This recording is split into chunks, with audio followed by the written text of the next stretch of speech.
9 নম্বর কথার উপর কেন্দ্র করে 10 নম্বর কথা আপনাদেরকে পেঁচে ফেলাবে। লাইট, ফ্যান, এইগুলা নতুন আবিষ্কার, তো এইগুলো তো বেদাত। আমি আপনাদের কাছে জানতে চাই, আজকে মাগরিবের নামাজে যে যারা মসজিদে নামাজ পড়ছেন, কারেন্ট ছিল কিনা? এখানে কারেন্ট ছিল কিনা? আচ্ছা, যদি কারেন্ট না থাকতো, ফ্যান না থাকতো, লাইট না থাকতো, আপনারা কি মাগরিব পড়তেন না? আগামী 100 বছর যদি বাংলাদেশে কারেন্ট, বিদ্যুৎ, গ্যাস কিচ্ছু না থাকে, আমরা কি নামাজ পড়বো না? বোঝা গেল লাইট, ফ্যান, বিদ্যুৎ এগুলার সম্পর্ক শরীয়তের না। হলে ভালো, না হলেও সমস্যা নাই, আমরা আল্লাহর হুকুম পালন করব। এটা দিয়ে সেটার দলিল দেয়, এগুলোও তো নতুন। আমরাও বলবো হ্যাঁ এগুলা নতুন, কিন্তু এগুলা না থাকলে কিচ্ছু হবে না। কিন্তু তুমি যদি শরীয়তের মধ্যে নতুন বেদাত ঢুকাও, এটা আমরা পালন করব। তাহলে বিষয়টা কি?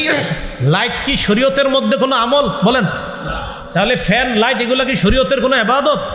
এগুলা না থাকলে কি আমরা নামাজ পড়বো না? আমরা রোজা রাখবো না? তাহলে এইগুলার সাথে ইবাদতের কোনো সম্পর্ক নাই।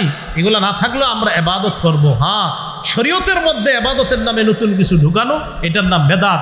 ওই বেদাতের সাথে এই নতুন আবিষ্কারকে তুলনা করা, এটাকে এটার সাথে সামঞ্জস্য করা মূর্খতা ছাড়া অন্য কিছু না। সহজে কিন্তু বুঝবেন। কেউ যদি বলে আপনারে ভাই ফ্যান, লাইট, মাইকও তো বেদাত, আপনি বলবেন ভাইয়া এই মাইক যদি না থাকে, এই ফ্যান, লাইট যদি কিচ্ছু না থাকে, আমরা 4-5 জনের সামনে যতজন শুনে ততজনকে বয়ান করবো। লাইট ফ্যান না থাকলেও নামাজ পড়বো, লাইট ফ্যান না থাকলেও হাদিস বলবো, লাইট ফ্যান না থাকলেও আমরা কোরআন বলবো। 100 বছরে যদি বাংলাদেশে লাইট, ফ্যান, বিদ্যুৎ, গ্যাস না থাকে, আমরা আল্লাহর ইবাদত ছাড়বো না।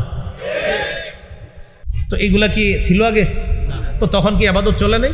চলছে। আল্লাহ আমাদেরকে কথাগুলো বোঝার তৌফিক দান করে।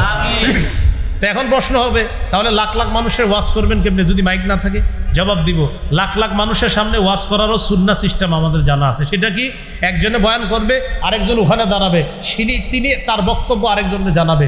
রসুলের বক্তব্য এক সাহাবী প্রচার করতেন, তার বক্তব্য আরেক সাহাবী, তার বক্তব্য আরেক সাহাবী। এইভাবে হাজার হাজার মানুষের মাঝে আল্লাহ রসুলের বক্তব্য প্রচার হতো। ওই যে মুকাব্বির যে সিস্টেমটা, মুকাব্বির, হ্যাঁ এই সিস্টেম। আল্লাহ আমাদেরকে বেদাত থেকে বাঁচার তৌফিক দান করেন। 11 নম্বর, এবার প্রশ্ন করবে সর্বশেষ, সব কিন্তু শেষ, এবার শেষ বলবে, আচ্ছা তাহলে আমার আব্বা কি গত 14 বছর যেগুলো করতো এগুলো ভুল, আর আমার দাদাই করছে এর আগে 50 বছর, এগুলো ভুল? আপনি জবাব দিবেন, আপনার দাদা না, শুধু পরদাদা 14 গোষ্ঠীও যদি করে থাকে, ভুল ভুল, এটা সঠিক হওয়ার কোনো সুযোগ নাই। এখন আব্বা আর দাদার জন্য দোয়া করেন, আল্লাহ যেন মাফ করে দেয়।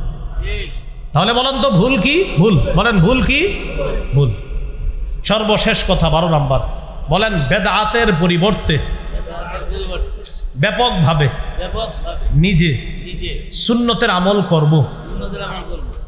ঘরে, বাহিরে, সমাজে, রাষ্ট্রে।